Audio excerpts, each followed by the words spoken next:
На почеток и двајцата се градоначалници, и двајцата си го реобновија мандатот во два бастиони на албанците, во Гостивар Арбен Таривари и се разбира во Чаир, што е важна градска општина, Висар Ганију. Универзитетски професор и веројатно симпатизерите на фудбалот го знаат и како фудбалски тренер. Ви честитам, господине Ганију.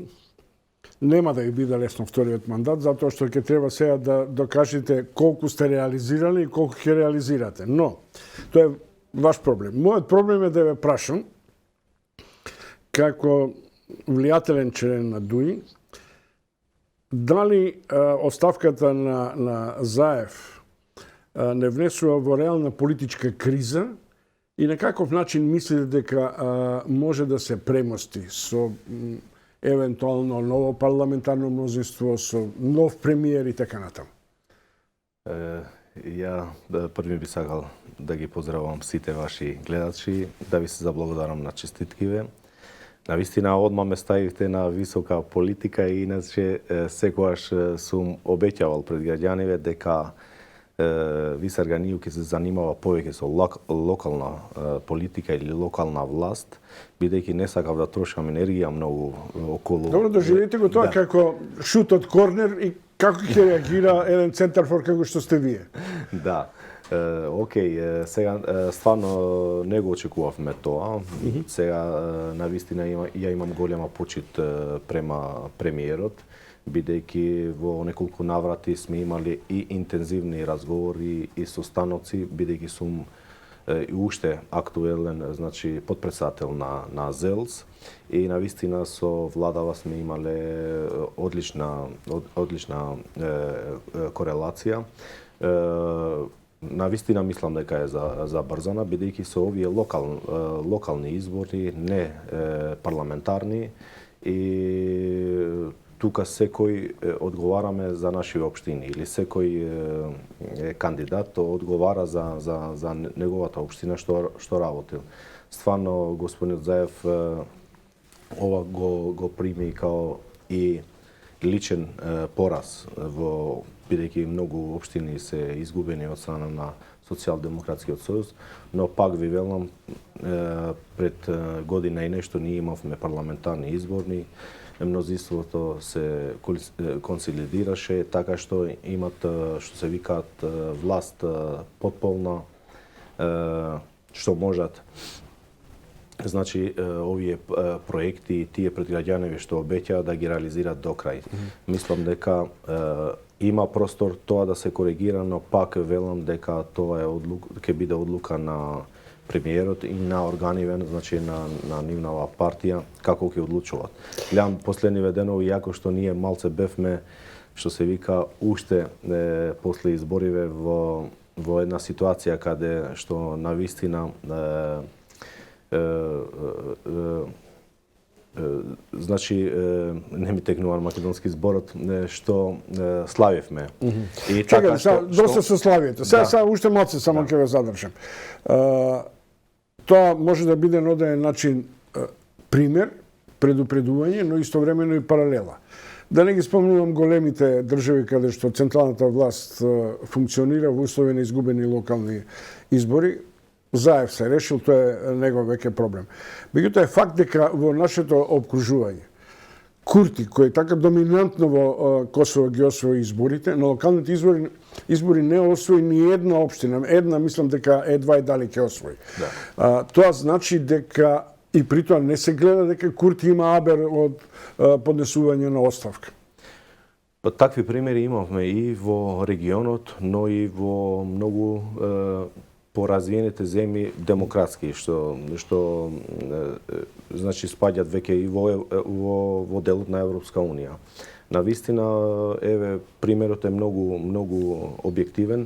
Во Косово дури 6-7 месеци нема што има парламентарни избори, над 50% добија, значи, партијава на Курти. Сега во локални избори едва една општина, две дали ќе ги добие, и тие не од големи општини, само Призрен мислам дека е во игра да го добива партијава на Курти. Сите други, значи, ги изгубија, но пак велам дека парламентарното мнозинство нема едно такво насочение дека ќе дава оставка или така натака, него они продолжуваат значи во централна власт да ја водат држава.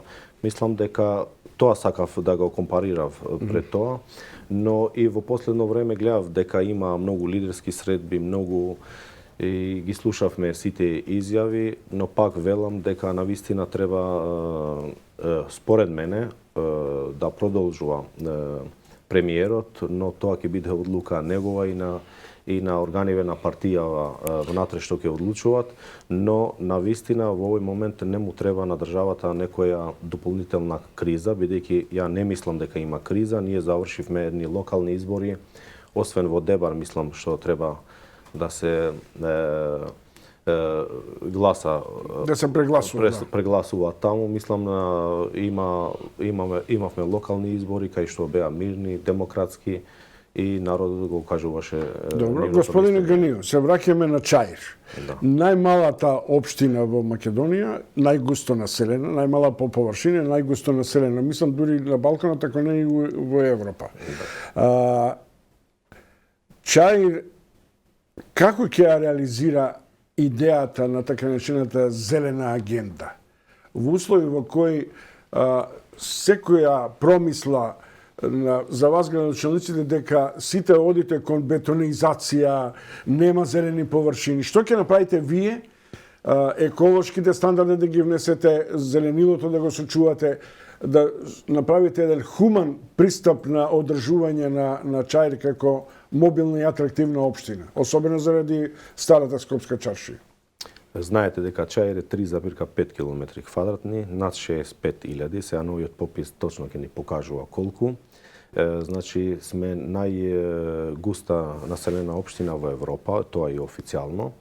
Од другата страна е една перцепција стварена, сега не можеби од вас директно, но од грото повише медиуми, дека отсусува зеленило. Ја тука со факти ги ве покажувам дека во мојот мандат 110.000 нови квадратни површини се реконструирани и ревитализирани зелени површини. 110.000 квадратни? Да, се реконструирани и ревитализирани површини со зеленило. Негде со паркови и зеленило предпријатието 50%, 50% со нашиот буџет од општинава. Друго што сакам да ви покажувам дека ние во компарација на територијата и зеленило колку имаме внатре, сме првата општина, значи од 10 што го составуваме градот Скопје. Значи овие се факти, официјални документи од градот Скопје што искачат. Но навистина на нас ни фалат на овие населби каде што се субстандардни услови, а тие населби не се ни од 2005-та, бидејќи новата територијална поделба од 2005 е, него тие населби се 50, 60, можеби и 100 години стари. И без, значи се изградени без субстандардни. Да, без планирање, без да ги испочитуваат деталните планови.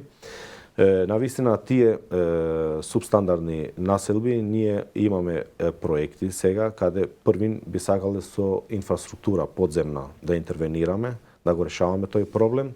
Од другата страна со патна инфраструктура да ги прошируваме булевариве и секундарни улици и тоа автоматски значи е првиот предуслов за и овие населби со субстандардни услови, значи да ги стандардизираме и да ги направиме покасно со услови како во другите делови од Чаир. Господин Ганију, Висер Ганију, градоначалник на Чаир, по втор пат, има нешто што неводамна се подпише еден договор со фирмата Мабетекс, на познатиот косовски и, да речем, условно албански бизнесмен Бечет Пацоли. Тоа е всушност стратешко партнерство и јас би рекол дека тоа е едно од ретките на јавно и приватно партнерство на една општина од ваков тип како што се вие. Што Пацоли ќе донесе, што вие му нудите? Па, фактички, овој закон за стратешко инвестирање нуди во две сегменти да се финансира, а финансијава да биде над 50 милиона евра. за да помине со стратешко инвестирање со законот. Ние, бидејќи стварно имавме проблеми околу спроведување на деталните планови, бидејќи новиот генерален план сега е во постапка. Значи, тие парцели кај што ги имаме, јавни, предвидени за катни гаражи, мислиме дека со овој закон за стратешко инвестирање многу побрзо процедури веќе течат и на тој начин ние имаме човек од другата страна што стварно инвестицијава е голема, над 50 милиона евра и сме првата пилот општина што ќе го спроведе овде и мислам дека ќе биде као пример и другиве Приштини, овие другиве општини, бидејќи стварно во овој контекст имат проблеми сите овие урбани општини и ова мислам само дека ќе го ова да се спроведе ќе има едно олеснување околу процедури што побрзо да се донесуваат тие процедури, тие постапки за катниве гаражи да бидат реалност во Чаир, бидејќи се неопходни и сите анкети и секој да поминува на Чаир сега е значи паркирањето е проблем и мислиме со овој вид на инвестиција стварно можеме преку еден многу краток период од 2-3 години ова проблематика да го решаваме во Чаир. Во дел од плановите мислам и изградба на универзитетскиот кампус на Мајка Тереза во Чаир. Да. Но тоа не ве прашувам за една друга работа. Да. Старата чаршија е символ на Скопје. Символ и ваш, се разбира. Да. Имате ли јабер да ги скопачите старите калдарми и да направите глупост како во Скопје, па да направите патики или било што друго? Коцки и ова? Не, господине Чомовски, ние... Или у Охрид, како што направија ординарна глупост? Ние интервениравме во главнава улица во Стара Скопска чаршија. Тој беше проект заедно со Европскава банка. И тогаш се дигна голема прашина, бидејќи беше ковид периодот. Ние форциравме во тој период, бидејќи помалце луѓе имаше движеност во чаршијава, да се работниве дејства да се одвијат. И тогаш се направи една фама дека се вадило калдармава 500-600 години стара, што не е точно. Таа калдарма, значи 72 беше тргната, значи од турско време. И поставени беа травертин плочки. Ние ги менјавме травертин плочки, значи од 72 година, а јас сум роден 78 и они бара од мене кај е калдармава од турско време, што не кореспондираше со реалноста.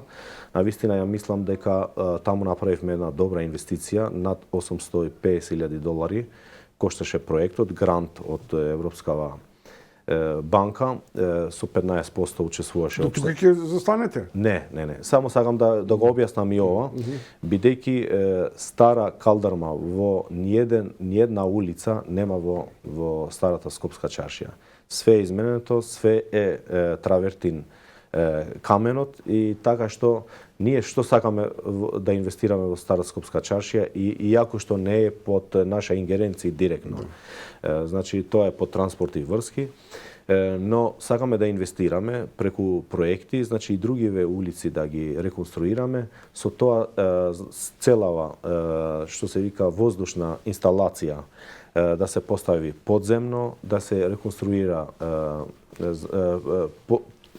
подземнава инфраструктура и нормално околу чаршијава е предвидено нели под подземниот паркинг кај плоштадот Скендербек, предвидено е кај албанскиот театар со ова стратешка инвестиција катна гаража, кај џамијава или ова поликлиника во Витпазар позади е предвидена катна гаража и ние мислиме дека ако инвестираме во овие улици да ги реконструираме, да ги модернизираме, значи од другата страна инвестираме околу паркирање, Стара Скопска чаршија ќе има повеќе посетители и повеќе консуматори, значи во бизнисот. Добро, благодарам што дојдовте и што мислам дека давате прво интервју вака јавно, тоа ми представува чест. Висар Ганиев, градоначелник на Чаир, Старо Новиот, ќе пиеме чај во Стара чаша и тогаш ќе тестираме што народот мисли за вашите зафати.